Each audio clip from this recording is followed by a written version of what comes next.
Vladimir Putin's Russia has sharply narrowed the space for freedom of expression in recent years. But some independent pollsters who have fled the country have not stopped working. They still try to follow Russian public opinion on key issues, including war in Ukraine, which provides a rare window into how Russian public views dramatic changes in war over past 18 months. The Voice of America Russian service contacted one of these researchers, Elena Koneva, to explain how she and her team approached their work by phoning people in Russia and asking for their opinions. Analysts have learned to deal with and avoid authoritarian pressure, said Koneva, founder of the independent research agency Extreme Scan. For example, when we ask people about support for war, we have the option of avoiding do support or not. Do you find it difficult to answer or do not want to this question?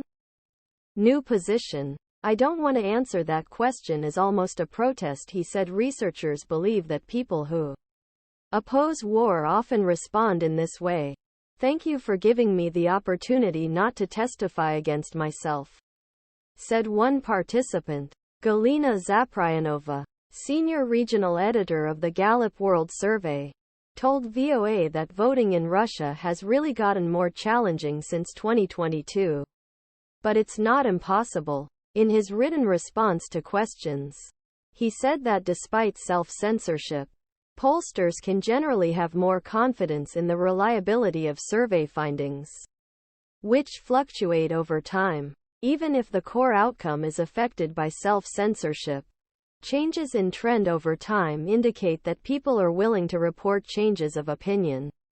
He wrote, trend data can also be highly informative about the direction of changes in public opinion, even if its magnitude is exaggerated at first glance.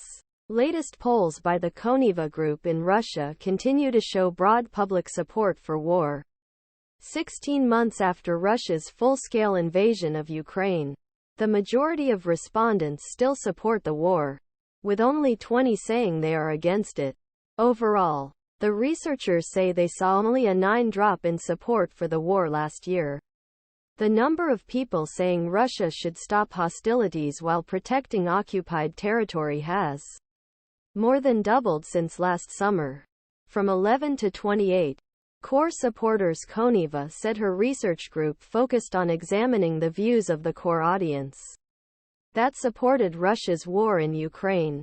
After people expressed their general support for war, he said, the researchers used more questions to better understand how they viewed war and its impact on their lives.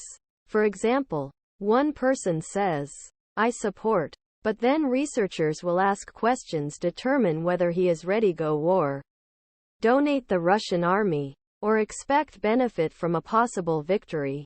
Koneva said, as researchers watch censorship and repression increase, they see people's responses at two levels: those who generally declare support and those who follow that declaration with GE.